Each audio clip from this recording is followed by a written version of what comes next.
She tore up a $10,000 wedding gift right in front of her new husband. "You're so petty and useless." But she didn't know that destroying that check would expose a secret hidden for nearly 20 years. A dead father's warning, a stolen inheritance, a family betrayal, and one shocking truth about the groom that nobody saw coming. What she thought was a worthless piece of paper became the first clue that destroyed everything her family had been hiding. Stay until the end to discover what that torn wedding gift really revealed. And if you love shocking family stories with unexpected twists and satisfying endings, subscribe now and turn on notifications for more.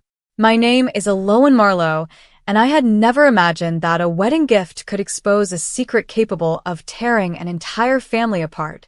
I was 62 years old, a widow, and the mother of one son, Caspian Marlowe. Caspian was 34, thoughtful, quiet, and usually careful with his words. He had always been the kind of man who would rather solve a problem alone than make someone else worry about it. His wife, Vesper Quill, was different. She was 31 and worked as a luxury event coordinator. Everything about her was carefully arranged, from the way she dressed to the way she spoke. She could walk into a room and immediately know who mattered, who had influence, and who could be useful to her. I tried to like her.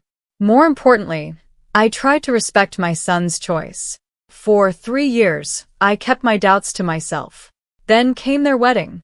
3 weeks before the ceremony, I went through an old folder in my study and found the investment account my late husband, Orson, had created for Caspian.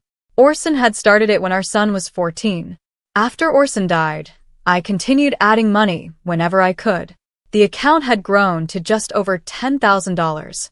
I had originally planned to give it to Caspian when he turned 35. But when I saw him preparing to start a new life, I decided he shouldn't have to wait. On the morning of the wedding, I withdrew $10,000 and placed the cashier's check inside a cream-colored envelope. On the front I wrote, "For Caspian and Vespera, build something that belongs to both of you." I believed those words. At least I did then. The wedding took place at the Renmont Conservatory, a restored glass building beside the river. By 7 that evening, almost 200 guests had filled the dining hall. Caspian looked nervous, but happy. Vespera looked perfect. During dinner, I watched my son laugh with his friends. For the first time in years, I felt that he was truly beginning his own life. After the speeches, Caspian came over to me. "Mom," he said, "you didn't have to give us anything." "I know." He smiled. "I mean it. So, do I." I handed him the envelope. He opened it. His expression changed immediately. "Mom," Vesper noticed. "What is it?" Caspian looked at me. I answered for him. $10,000. Vespera's smile disappeared. 10,000. Yes. She took the check from Caspian and stared at it. For several seconds, she said nothing. Then she laughed. It wasn't a warm laugh. It was sharp and uncomfortable. "You've got to be kidding me." Caspian frowned. Vespera stopped. She looked at me. "Is this supposed to impress me?" "No." "Then what is it?" "It's a wedding gift." She held the check between 2 fingers. "This isn't a gift." I remained calm. "Then what do you think it is?" "A leash." Several people nearby turned toward us. Caspian's face tightened. "Vespera." But she kept going. "You think because you have money saved in some old account, you get to control our marriage?" "I have never tried to control your marriage." "Then why would you give us this?" "Because you're building a life together." She looked at Caspian. "Did you ask her for this?" "No." "Did you know about it?" "No." Vespera turned back toward me. "You really think this makes you important?" I felt every pair of eyes around us. I could have argued. I could have embarrassed her. Instead, I simply said, "You don't have to accept it." Her expression hardened. Then she did something I never expected. She tore the check in half. Caspian froze. She tore it again. And again. Small pieces of the $10,000 check fell onto the white tablecloth. Then she looked directly at me. "You're so petty and useless." The room became completely silent. My son stared at his wife. For the first time that night, Vespera looked frightened. Not angry. Frightened. That was when I noticed something strange. Her hands were trembling. She hadn't destroyed the check because she hated the money. She had destroyed it because she was afraid of what accepting it might lead to. I didn't understand why. Not yet. But before midnight, I would receive a phone call that would change everything. And by the following afternoon, I would discover that the $10,000 wedding gift was not the most valuable thing my husband had ever left our son. It was simply the first clue. The morning after the wedding, I woke up before sunrise. I had barely slept. Every time I closed my eyes, I saw the same thing. Vespera's hands tearing the check into pieces. I had spent years teaching myself not to react to cruelty. Working in restoration had taught me patience. When something was damaged, panic never helped. You examined the damage, found the cause, and decided what could still be saved. So I made coffee, sat at my kitchen table, and tried to understand what had happened.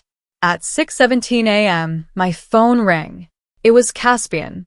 "Mom, I'm sorry." His voice sounded exhausted. "You don't have to apologize for what someone else did. I should have stopped her." You were shocked. There was silence. Then he said, "She thinks the gift was an insult." I looked toward the window. Why? "She thinks you knew about our financial situation. Are you having financial problems?" No. The answer came too quickly. I knew my son well enough to recognize it. "Caspian." "What? Are you sure?" He sighed. Yes. "We're fine." Then why would she think otherwise? I don't know. That was the first crack. Not in my relationship with Vespera. In the story Caspian was telling me, something was wrong. "Come over," I said. He arrived 40 minutes later. He looked as though he had spent the entire night awake. His wedding suit was gone, replaced by jeans and a gray sweater. He sat across from me. "Tell me what happened after I left." "Nothing." "Caspian." He looked down. "She was angry." "About the check?" "Partly." "What does that mean?"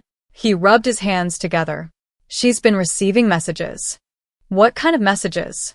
"Anonymous ones." About what? "About me." My stomach tightened. "What do they say?" "That I'm hiding money." I stared at him. "Are you?" No. Again, that hesitation. I leaned forward. "Caspian, your father taught you something important. Secrets become heavier the longer you carry them." He finally looked at me. "I know." "Then tell me." He took a breath. "Someone has been telling Vespera that my family took something from hers." "What?" "I don't know." That answer bothered me more than anything else. Before I could ask another question, his phone buzzed. He looked at the screen. "Vespera." He didn't answer. "Does she know you're here?" "Yes." "Then why isn't she calling you?" "She probably is." He turned the phone face down. An hour later, I drove with him to his apartment. Vespera wasn't there. The place looked strangely perfect. Every book was aligned. Every cushion was in place. Every piece of mail had been sorted. Then I noticed a narrow cabinet in the hallway. It was locked. Was that always there? I asked. Caspian shook his head. No. "What's inside?" "I don't know." "You live here. It's hers." I looked at him. "You've never asked?" "She says it's private." That answer was not enough. As we walked toward the kitchen, I noticed an envelope on the floor beside the cabinet. It had been pushed underneath the door. Caspian picked it up. There was no return address. He opened it. Inside was a single photograph. It showed an old brick building beside the river. On the back, someone had written, "Ask your mother what happened here." Caspian looked at me. I recognized the building immediately. My husband's old property. The one Orson had sold nearly 20 years ago. At least, I thought he had sold it. My phone rang before I could say anything. The caller was Nearest Vale, an archivist I had worked with years earlier. "Eloan," she said, "I need you to come to the Bellwether Records building." "Why?" "I found her husband's name in an old property transfer." My heart began beating faster. "What kind of transfer?" "A strange one." "What do you mean?" "I mean the document shouldn't exist." I drove there immediately. The Bellwether Records building was nearly empty that afternoon. Nearest was waiting for me in the archive room with several folders spread across a table. She pushed one toward me. This is the original property record. I opened it. Orson's name was listed as the owner. Then I turned the page. The property had supposedly been transferred to another person. I read the buyer's name. My hands went cold. Merrick Quill, Vespera's father. I looked at Neris. Why would my husband sell property to him? Neris shook her head. That's the problem. She placed another document beside it. The transfer was fraudulent. I stared at the forged signature. It looked almost exactly like Orson's. Almost. When was this filed? I asked. Neris pointed to the date. 6 days after Orson died. I couldn't speak. Then Neris quietly added, "There's something else, Aloan." She opened another folder. This transaction was connected to a second account. I looked at the paperwork. The account belonged to someone in my family. And that was when I realized the wedding wasn't where my family's trouble had begun. It had started years earlier, long before Vespera ever met my son. I stared at the name on the document for so long that the letters began to blur. Merrick Quill, Vespera's father, the man whose daughter had stood across from me at my son's wedding and called my gift a leash. Now his name was connected to a property my late husband had supposedly sold shortly before his death. Who else knew about this? I asked Neris. She closed the folder. Almost nobody. How did you find it? An audit of old municipal records. The property was involved in a redevelopment dispute last month. I was checking the historical ownership. I looked at the forged signature again. Why would someone fake Orson's signature? Neris didn't answer immediately. Maybe the property was worth more than it appeared. I remembered the building. It had been an old commercial structure near the river. Orson had bought it when Caspin was young. He had always said it was an investment, nothing more. After his death, I believed the property had been sold. I had never questioned it. Now I wondered how much of my husband's life I had misunderstood. Can I take copies? Neris nodded. Take everything. I left the archive building just before 5. I didn't go home. I drove to the old property. The building had been abandoned for years. The windows were covered with boards, weeds had grown through cracks in the pavement, and the metal fence was rusted. I stood outside for several minutes. Then I noticed something. The padlock on the side gate was broken. Someone had been there recently. I pushed the gate open. Inside, the air smelled of dust and damp concrete. I used my phone flashlight and walked through the first floor. Nothing seemed unusual. Then I remembered something. Orson had once told me that the building had a reinforced interior wall because the previous owner had stored records there. At the time, I hadn't cared. Now I searched for it. The wall was behind a collapsed wooden shelf. I moved the pieces aside. There were bricks covering part of the wall. One brick looked newer than the others. I pressed it. It moved. My heart began racing. I pulled it out. Behind it was a narrow metal compartment. Inside sat an old black box. I carried it outside before opening it. The first thing I saw was a stack of bank statements. The second was a collection of photographs. The third was a handwritten letter. The handwriting was unmistakable. Orson. My hands trembled as I unfolded the paper. Aloan. If you're reading this, something has gone wrong. I need you to understand that the money isn't the real issue. Merrick Quill has been trying to gain control of assets connected to Caspin. I refuse to help him. If I am no longer here, protect Caspin's trust. Do not allow anyone to convince him that the assets belong to another family. I stopped reading. Another family? I continued. Alden knows more than he admits. I froze. Alden. Orson's younger brother. My brother-in-law. He had died 11 years ago. For most of my marriage, I had believed Alden was simply irresponsible. He borrowed money, disappeared for months, and avoided family gatherings. Orson had never explained why he distrusted him. Now I understood there had been a reason. I searched through the rest of the box. There were bank transfers between Alden and Merrick. There were copies of legal agreements. And there was something that made my stomach turn. A photograph. It showed Alden standing beside Merrick outside this exact building. The date on the photograph was 18 years old. But there was another person standing between them. A much younger Vespera. She couldn't have been more than 13. I stared at her face. She wasn't smiling. She was looking directly at the camera. I wondered what she had known at that age. Then I found a final document. It was a transfer authorization concerning Caspian's inheritance. The document was recent, only 6 months old. Someone had attempted to move his protected assets. I scanned the signature. It wasn't mine. It wasn't Caspian's. I knew whose name I was about to see before I looked at the final page. Vesper Quill. I sat there in silence. The woman who had torn up my $10,000 gift had also signed a document involving my son's inheritance. Suddenly, the wedding night made sense. She hadn't been afraid of accepting my money. She had been afraid that the gift would make Caspian financially independent, and independence would give him a reason to examine his own accounts. I placed the documents back inside the box. My phone rang. It was Caspian. Mom, where are you? I found something. His voice changed. What? I need you to listen carefully. There was a pause. Is this about the property? I froze. How do you know about the property? He didn't answer. Caspian. Finally, he whispered. Because Vespera told me never to ask questions about it. My grip tightened around the phone. Why? Another long silence. Then my son said 6 words that changed everything. Because she said my father was involved. I looked at Orson's letter. Alden, Merrick, Vespera, and now my son. The secret was no longer buried in an old building. It was inside my own family. I couldn't answer Caspian immediately. My mind was moving through everything I had learned. The forged property transfer, Merrick Quill, Alden Marlowe, Vespera's signature. And now Caspian telling me that Vespera had warned him never to ask about his own father. Mom, he said, I'm here. Did you hear me? Yes. Do you know what Dad was involved in? I looked at the old building around me. No.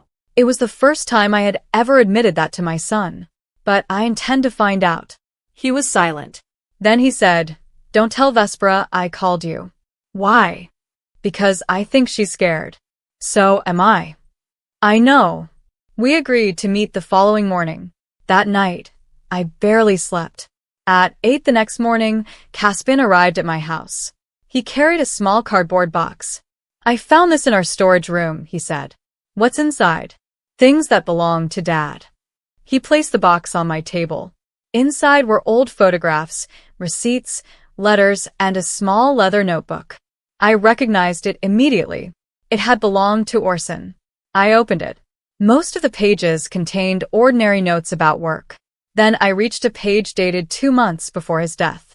There was only one sentence. Merrick is not acting alone. I looked at Caspian. Did you know about this? No. Who else had access to your father's things? Uncle Alden, maybe. I turned another page. A list of names appeared. Merrick Quill, Alden Marlowe, and one name I hadn't expected. Selwyn Pike. I recognized him. He had been Orson's accountant. He had handled our family's finances for nearly 15 years. My hands went cold. Mom, I know this man. Is he still alive? I think so. Caspian immediately searched for his number. We called. Selwyn answered on the 4th ring. When I introduced myself, he became quiet. Then he said, I wondered when you'd call. That sentence frightened me more than anything else. We arranged to meet at his office that afternoon. His office was on the 5th floor of an aging building downtown. Files covered every wall. Selwyn was 70 and walked with a cane. He looked at Caspian for several seconds. You look exactly like your father. Caspian sat down. I need answers. Selwyn nodded. I know. I placed the property documents on his desk. Did Orson sell this property? No. Was the signature forged? Yes. Who authorized it? Selwyn looked at me. Alden. My chest tightened. Why didn't you tell me? Because your husband instructed me not to. Why? Because he was afraid. Of Merrick? Selwyn shook his head. Of what would happen if the truth came out too early?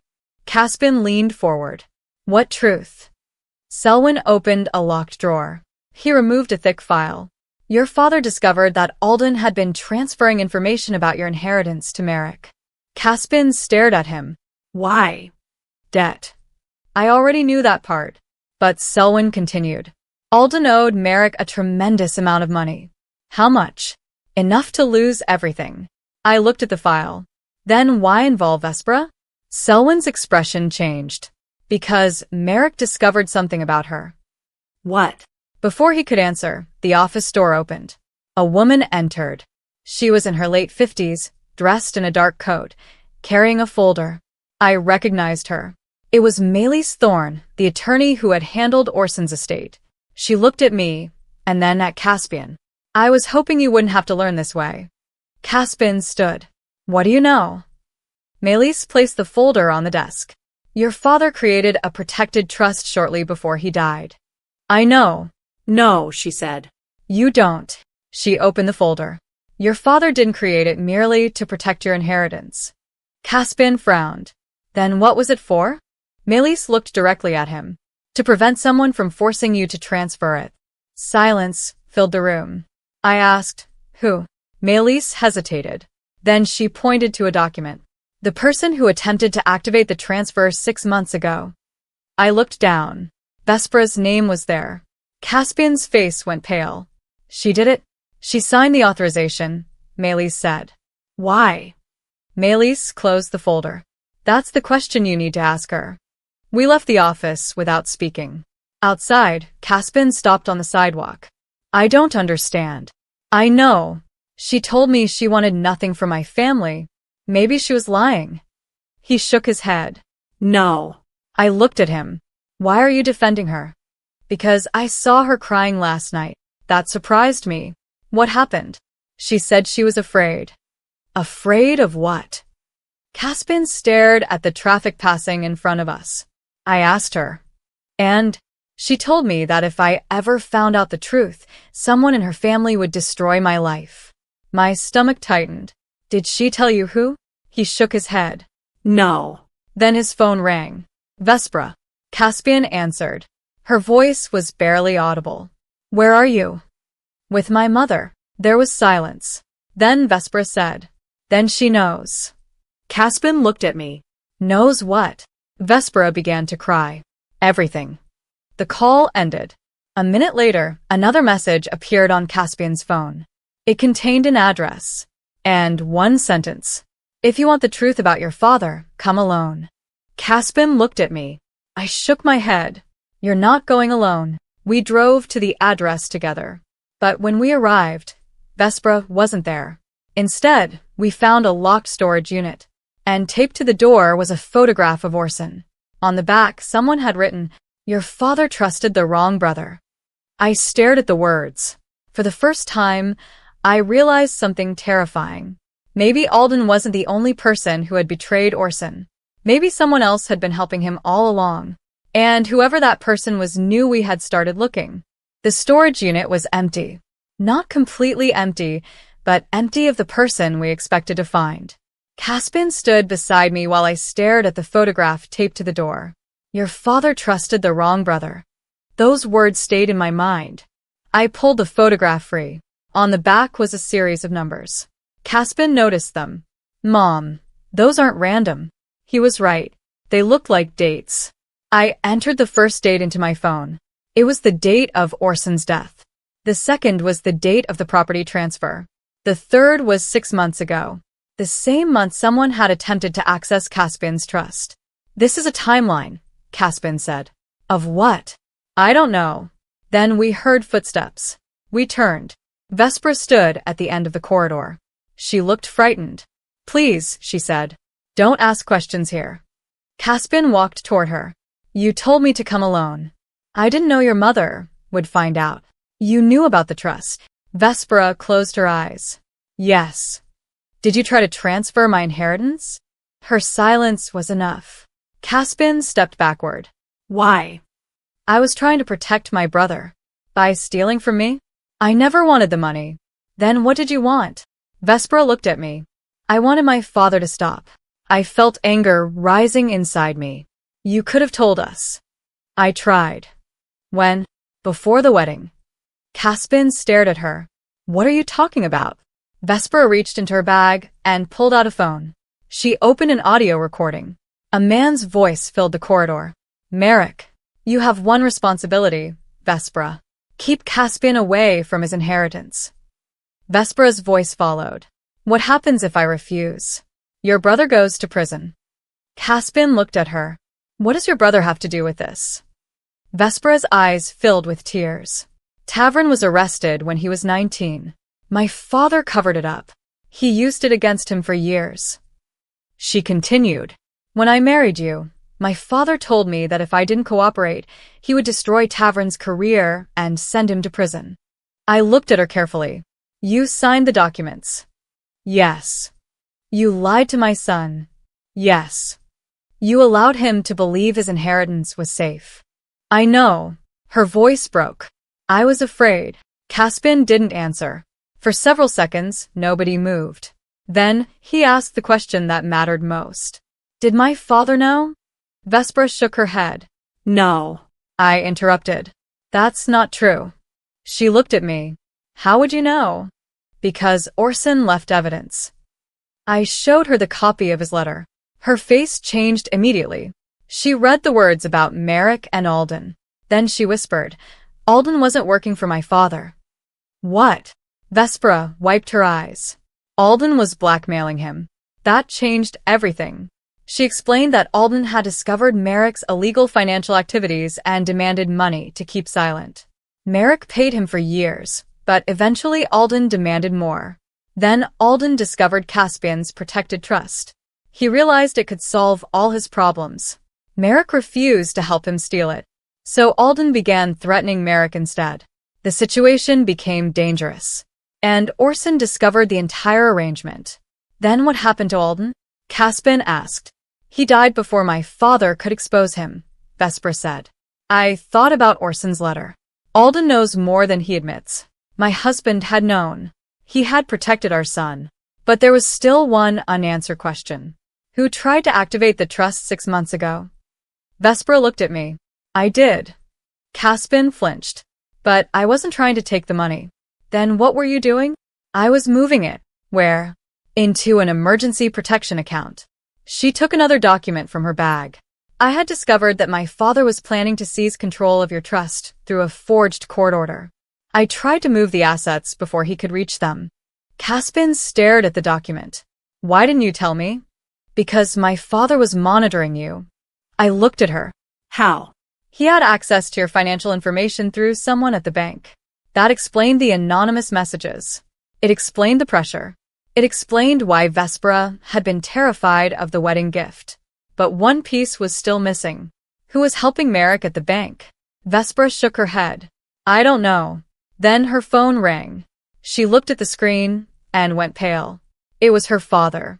She answered on speaker. Merrick's voice was calm. You've made a serious mistake. Vespera said nothing. You should have stayed quiet. Caspian stepped closer. Leave my wife alone. Merrick laughed. You still think this is about money? I felt a chill. What is it about? I asked. There was silence. Then Merrick said, Ask your mother what Orson hid from her. The call ended. Caspian slowly turned toward me.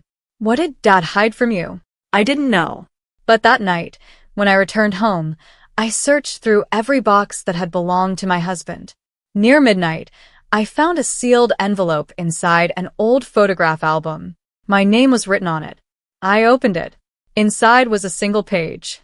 And the first sentence made my heart stop. Eloan, if Merrick ever tells you that the money was his reason, don't believe him. I read the next line. The real reason is Caspian's identity. I read the sentence 3 times. The real reason is Caspian's identity. I sat alone at my kitchen table, holding Orson's letter with both hands. For 20 years, I had believed my husband's greatest concern was money. I was wrong. The next morning, Caspian arrived before I had finished breakfast. I handed him the letter. He read it silently. What does Dad mean by my identity? I don't know. He looked at me. Then we find out. By 9 o'clock, we were sitting in Maylis Thorne's office. I placed the letter in front of her. She read it carefully. Then she removed her glasses. I was hoping this would never surface. Caspian leaned forward. You know what it means? Maylis nodded. Your father discovered that the company shares connected to your trust had been improperly registered years ago. Improperly. Someone had attempted to list another beneficiary. Who? Melis looked at me. Orson's brother, Alden. Caspian's face hardened. Why? Because Alden believed you weren't entitled to the shares. Why wouldn't I be? Melis opened another file. Because there was a dispute over your father's business partnership before you were born. I frowned. What kind of dispute? Your father and Merrick had once been business partners. That was news to me. Melis explained that Orson had discovered Merrick was secretly moving company assets. Orson ended the partnership and took legal control of the remaining shares. Merrick never forgave him. But there was more. Orson had later discovered that Alden was helping Merrick. That was why he created Caspian's protected trust. He knew they would eventually come after you, Melis said. Caspian stared at the documents. So, Vespera wasn't trying to steal my inheritance. No, Melis replied. She made a desperate attempt to protect it. I looked down. That did not erase what she had done to us. But it changed the meaning behind it. Then the office door opened. Vespera entered with her younger brother, Tavrin. Tavrin placed a flash drive on the desk. I found this in my father's old office. Melis connected it to her computer. The files contained bank records, emails, and recorded conversations. One email caught my attention. It was from Merrick to someone at the bank. The recipient's name was Selwyn Pike. My stomach dropped. The accountant who had helped Orson had also been helping Merrick. I suddenly understood why Selwyn had known we would eventually come looking. He had been waiting. Melis opened the final recording. Merrick's voice filled the room. Once Caspian's trust is transferred, everything changes. Another man asked, And the mother? Merrick answered, Eloan doesn't know anything. She thinks the $10,000 is a wedding gift. Caspian looked at me. I felt sick. The wedding gift hadn't been the target. It had been a threat to their plan because the moment Caspian accepted the money, he would become more financially independent. That could have led him to examine his other assets. Merrick had been afraid of questions. That was why Vespera had reacted so violently. Then Melis said something unexpected. We don't need to confront him. She explained that the evidence was enough to reopen the fraudulent property case and investigate the attempted transfer of Caspian's trust. We gave everything to the authorities. For several weeks, nothing seemed to happen. Then, one Tuesday morning, investigators arrived at Merrick's office. His accounts were frozen. His business records were seized. The old property transfer was reopened. Selwyn cooperated with investigators after realizing the evidence against him was overwhelming. Merrick was eventually charged with fraud, identity theft, and financial crimes. But the greatest surprise came later. The investigation proved that Orson had never been hiding money from me. He had been protecting Caspian. My husband had spent his final months creating safeguards that would remain active long after his death. I cried when I learned that, not because I was angry, because I finally understood him. 2 months later, Caspian and Vespera came to my house. Their marriage had changed. They weren't pretending everything was perfect. Vespera accepted responsibility for the documents she had signed and the lies she had told. Caspian told her that trust would have to be rebuilt slowly. She agreed. Then Vespera placed something on my table. It was a small frame. Inside were the torn pieces of the original $10,000 check. I kept them, she said. Why? Because I never want to forget what fear made me do. I looked at the pieces. You don't need to punish yourself forever. I'm not. She took a breath. I'm trying to become someone who doesn't need to lie to survive. That was the first thing she had said that I completely believed. The $10,000 was still mine. I could have given it to Caspian again. Instead, I used it to establish a small legal aid fund for people trapped in financial abuse. Vespera volunteered there. Within 6 months, the fund had helped dozens of people. Merrick lost his company, his fortune, and his freedom. The property he had tried to control was restored to Caspian's trust. Selwyn lost his professional license. And Vespera lost the life she had once tried so desperately to protect through deception. But she gained something she had never had before. A choice. As for me, I learned that the worst insult wasn't having my gift torn apart. The real danger was believing that the torn check was the story. It wasn't. It was the first clue. The truth had been buried for years inside property records, bank accounts, forged signatures, and family secrets. And when the truth finally came out, I didn't need revenge. The people who had tried to control us had destroyed their own lives through their choices. One evening, Caspin and I stood outside the Renmont Conservatory, the same place where everything had started. He smiled. "Mom, do you regret giving us that $10,000? I smiled back. Not for a second. Even after everything? Especially after everything. He looked toward the building. That was an expensive wedding gift. I laughed. It was. Then I looked at my son. But it bought us something money never could. What? The truth. And that was enough. The check had been torn apart.